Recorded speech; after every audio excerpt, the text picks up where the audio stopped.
ke akhir garisan yang pastinya masa kita belum berakhir lagi. 9.30 nanti baru habislah siaran kita untuk Selamat Pagi Satu Malaysia. Itu dia. Ada banyak sebenarnya pengisian yang akan kami kongsikan bersama dengan anda, yang pastinya kita mengharapkan segala pengisian yang kami kongsikan ini dapat memberi manfaat untuk kita bukan saja hari ini, untuk masa akan datang juga. InsyaAllah, mudah-mudahan. Dan saya pasti ada lagi yang tersenyum. Tahniah-tahniah cemerlang PMR. Itu dia. Itu tahniah diucapkan kepada adik-adik yang berjaya. Yang kurang berjaya, jangan risau, ini bukan penamat kepada orang kata kerjaya anda sebagai seorang pelajar sebenarnya.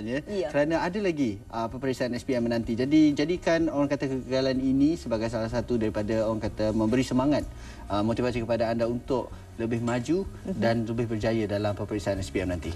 Dan sekarang ni untuk Selami Jiwa ya, kita nak bercakap mengenai ABC 1, 2, 3. Apa cerita? Itu permulaan awalnya tu. Sebelum PMR kita kena belajar ABC 1, 2, 3 dulu. Ini di peringkat yang orang kata paling bawah je. Jadi kepada ibu bapa di luar sana, apa kata anda terus bersama kami, kita nak kongsikan tentang bagaimana sebenarnya untuk memahami jiwa mereka-mereka yang comel je.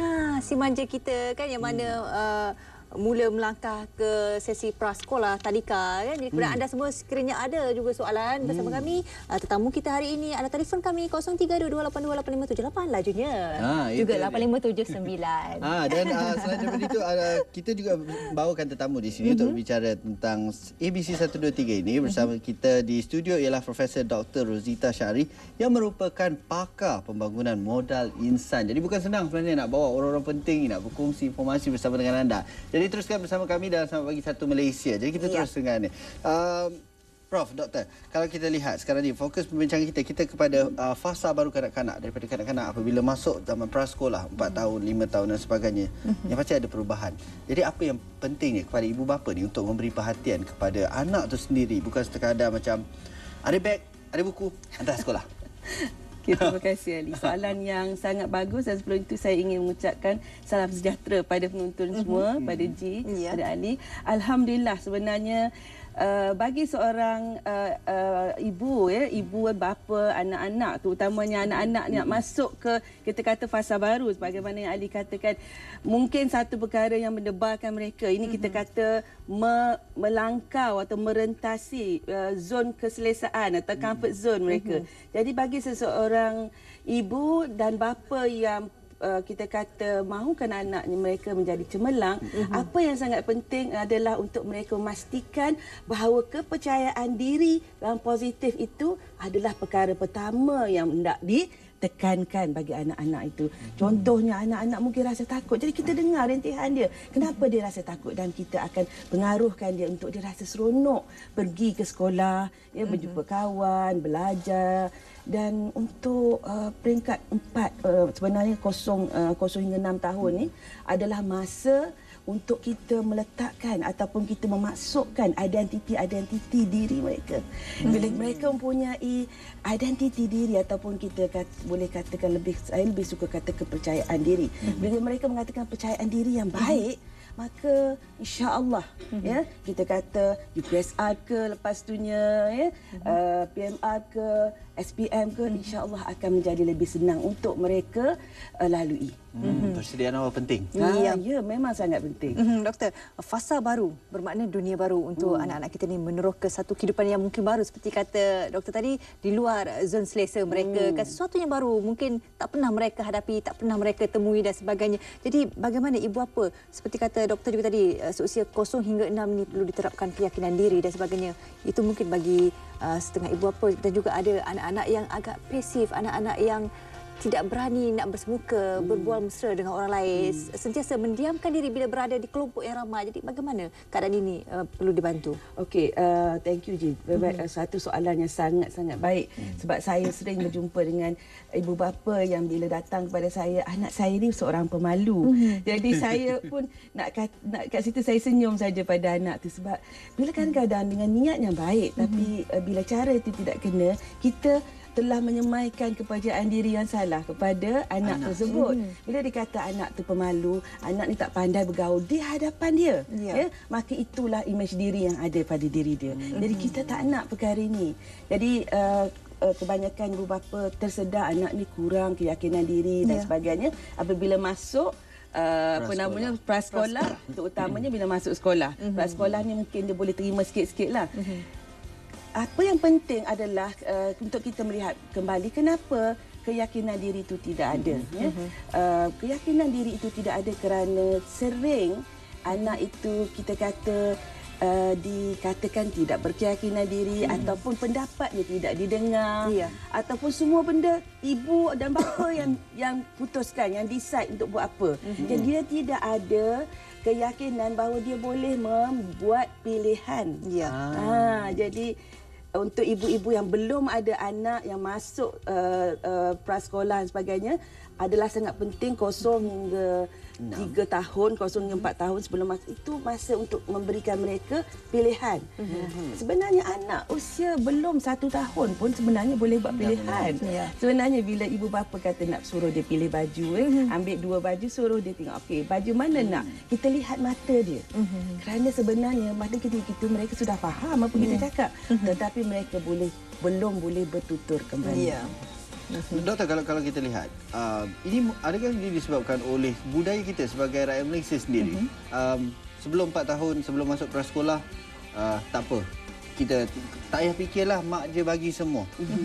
Jadi lepas tu, bila nak masuk sekolah baru terfikir, oh alamak dah terlewat. Tapi ini cukup berbeza dengan di luar negara. Kalau kita lihat kanak-kanak didedahkan sistem interaktif lebih awal. Jadi secara tak langsung orang kata bayi pun boleh berinteraksi dengan ibu dan bapanya. Jadi bagaimana kemajuan itu? Adakah sudah hampir di negara kita teknologi? Alhamdulillah. Thank you. Maaf Ali, saya terpotong cakap tadi. Tak apa. Alhamdulillah kita telah lebih ramai ibu bapa yang telah mulai sedar. Jadi saya juga mengambil kita kata tanggungjawab ni sebagai seorang yang dah mengalami anak dah 5 tahun, dah 5 orang semuanya dah melalui zaman tu dan sekarang sudah bercucu ya. Jadi kita kata saya ingin kita kata memberikan kita kata perkongsi pengalaman dan sebagainya sebagaimana yang Ali kata tadi. Kerana memangnya kadang-kadang mungkin ada pengaruh budaya di situ juga. Dan juga mungkin kefahaman itu tidak begitu luas tentang bahawa bila anak tu datang ke dunia ini, dia bukannya kita kata empty vessel, bukannya satu bekas yang kosong yang mana kita nak kena masukkan semua sekali, tetapi dia adalah kita kata telah mempunyai potensi di dalam dirinya, tetapi dia sememangnya seperti kain yang putih. Kerana perlu disemai. Yes, kerana kita perlu semaikan. Ini bezanya, kita semaikan kepercayaan diri yang betul kepada anak tersebut. Dan kalau kita lihat apabila melangkah masuk ke prasekolah, anak-anak tu kalau kita kira awal-awalnya penakut, takut dan sebagainya. Tapi apabila sudah bergaul dengan rakan-rakan ni, kadang-kadang kita bila balik ni ada perkara-perkara negatif yang kita nampak dilakukan menjadi ikutan daripada rakan-rakan di sekolah ni. Jadi bagaimana ibu bapa boleh mengawal anak-anak ni daripada orang kata dia boleh meluahkan kreativiti, kebebasan dan sebagainya, tapi dalam cara yang lebih selamat. Lebih selamat. Kita sebagai ibu bapa ni terutamanya dengan anak-anak kadang-kadang kita lupa yang mereka juga seperti kita. Bila mereka keluar di satu tempat yang baru, mereka juga terkapa-kapa, tidak tahu apa yang nak dibuat. Jadi dengan itu mereka akan kadang-kadang tak tahu sama ada perkara itu adalah benda yang baik atau tidak. Walaupun di rumah kita dah ajar, tetapi itu dunia baru.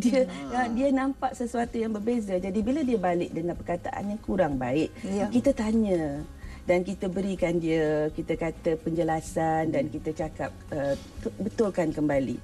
Saya teringat cerita saya, boleh saya cerita sikit? Boleh kongsikan pengalaman. Ini pengalaman yang penting ni. Masa saya membesarkan anak-anak saya, anak saya yang ketiga sekarang ni dah berumah tangga dah. Alhamdulillah.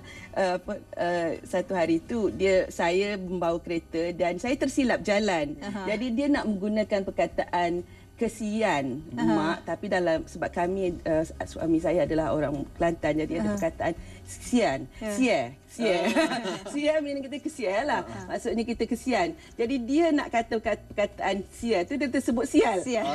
Jadi saya pada ketika itu sebagai seorang ibu muda dengan begitu marahnya dalam kereta ni, berhentikan kereta dan bagi lecture kepadanya. Jadi kemudian saya ingat balik lah. Lepas kemudian bila dah warna itu teringat kembali dan saya minta maaf pada dia. Peristiwa itu sampai sekarang adalah merupakan satu peristiwa yang bila diingatkan kembali kami sama-sama ketawa. Jadi alhamdulillah saya bagi apa yang betul yang saya lakukan adalah bila saya tersedar saya silap, saya minta maaf. Tapi inilah apa yang berlaku dengan anak-anak. Kadang-kadang dia dengar perkataan tu, dia rasa seronoknya nak dengar perkataan baru. Nak sebut kan. Jadi dia balik rumah dia cakap rupanya salah terminologi. Jadi sebagai ibu bapa kita bertanya, kita dan mula-mulanya bersahaja sehinggalah kita melihat perubahan yang sangat ketara seperti perangai yang kita tak pernah nampak dilakukan di rumah, tiba-tiba memukul adik dan sebagainya. Di situ maksudnya ada sesuatu tekanan jiwa berlaku. Jadi kita sebagai ibu bapa kena memahami dan mengkaji apa yang berlaku di sekolah. Jangan terus kita kata membuat satu kesimpulan, tapi kita mengkaji, tanya dan sebagainya. Sebab bila kita lihat anak itu berubah daripada seorang anak yang baik kelakuannya, tiba-tiba perangai dengan perangai yang kita kata mencampak barang dan memberontak.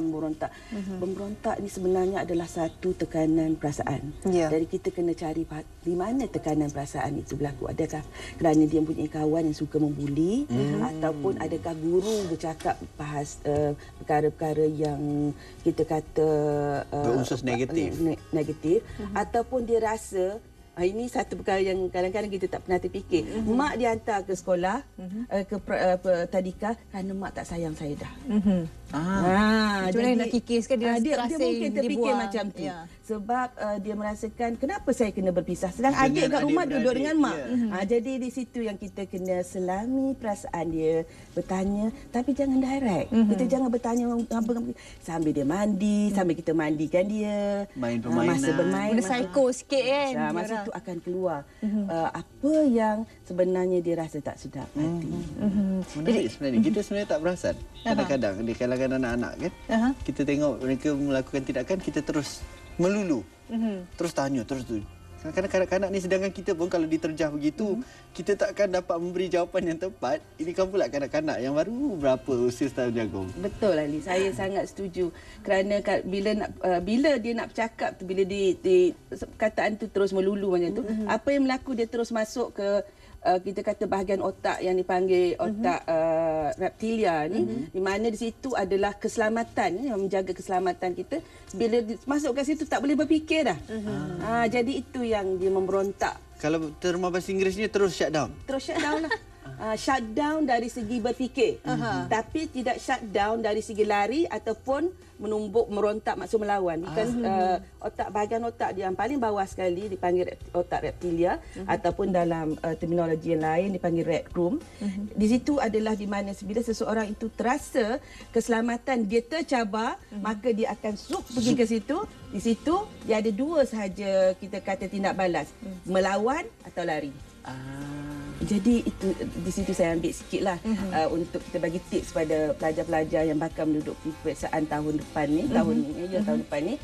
Bila kita sering panik dan sering panik takut-takut, jadi apa yang berlaku bila hari exam, bahagian otak itu yang berfungsi. Jadi itu yang kita tak nak, kita nak tenang, kita nak happy. Jadi bercakap mengenai itu, bila kita tanya apa yang kita nak terapkan bila anak masuk sekolah, saya sering kata, bagi mereka suka belajar. Bagi rasa seronok. And katakan, I love exam. Saya suka akan peperiksaan. Jadi itu dengan secara tidak sendiri kita memasukkan ke dalam minda di bawah sedar bahawa peperiksaan itu adalah satu yang seronok. Belajar itu satu yang seronok. Discovery.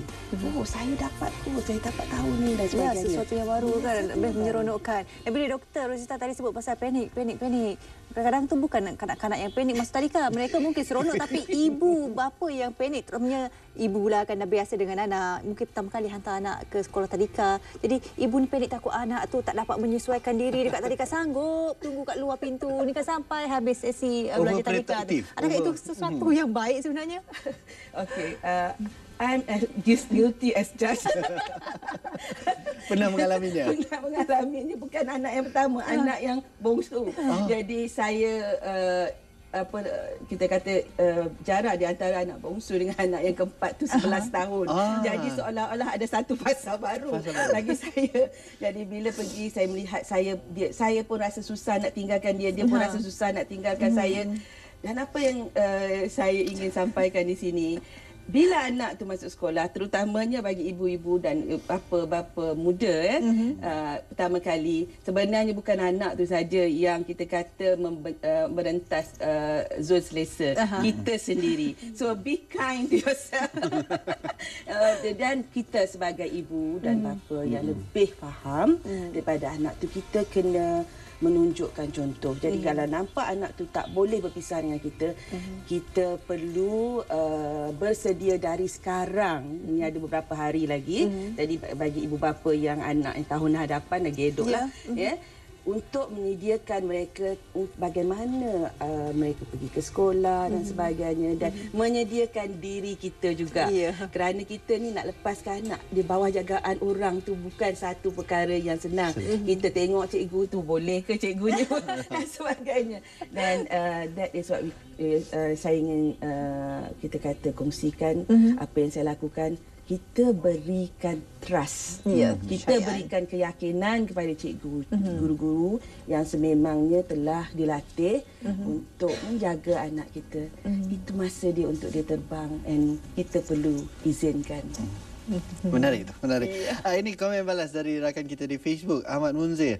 Katanya tadika menjadi platform kepada kanak-kanak untuk mula mengenal kawan dan cara berkomunikasi supaya tidak menjadi pasif di sekolah rendah. Ini satu memang terbukti. Terima kasih kepada Munzir kerana pada usia 3 hingga 3 tahun ke atas adalah masa di mana interpersonal skill interpersonal seseorang itu kita kata terbina. Jadi bila dia pergi ke sekolah tadika dan sebagainya, bukannya penting, bukan saya tidak mengatakan tidak pentingnya belajar ABC. Apa yang saya nak cakapkan adalah janganlah itu saja yang ditujukan. Bagi ibu bapa, janganlah balik ke rumah tanya dah faham ABC dan sebagainya kan. Pada ketika itu yang penting dia faham bahawa belajar tu seronok. Apa yang dia belajar tu, apa sahaja cerita dia tu dengar. Kadang-kadang dia belajar daripada kawan adalah lebih faham. Sebab setengah di antara kita belajar dengan cara melihat, setengah dengan cara mendengar, setengah dengan cara bergerak dan sebagainya, dan setengah dengan cara interaktif. Setengahnya dia kena membaca. Jadi kita kena faham bahawa itu juga adalah cara belajar. Dan juga cara belajar dan mengetahui pelbagai lagi tips. Mungkin interaktif bersama dengan doktor, mungkin nak kongsikan fanpage-nya sebelum kita mengakhiri perbualan kita ini, doktor. Untuk kita panjang-panjangkan perbualan kita di sini, jadi bagi mereka yang berminat untuk terus berinteraksi dengan saya, jika di Facebook you can pergi search prof.dr.rosita ROZIETA Syahri SHAARY, ataupun kita kata di www.facebook.com/familyguru, family FAMILY GURU, Family Guru. Baik, terima kasih. Jadi sebarang orang kata kalau kata tak sempat nak berkomunikasi di sini, di sini lamannya yang boleh anda tuju untuk bertanyakan sebarang kemusykilan, terutamanya kepada ibu atau ayah yang muda ni yang tak ada pengalaman macam mana nak didik anak-anak ni dalam dunia yang penuh cabaran ni. Dan alhamdulillah saya juga telah mengeluarkan buku anak-anak, membina anak-anak cemerlang. InsyaAllah masih ada di pasaran. Tak banyak lah. Jadi bagi ibu bapa terutamanya di sini ada dikongsikan mengenai modaliti pembelajaran, mengenai personality. Tanya yang tadi kata kalau anak-anak duduk diam ni kadang-kadang bukannya kerana dia tidak ada keyakinan diri, tetapi kerana personality dia. Jadi kita kena faham. Okey, baiklah. Terima kasih Profesor Dr. Rosita Syahri yang merupakan pakar pembangunan modal insan. Baiklah.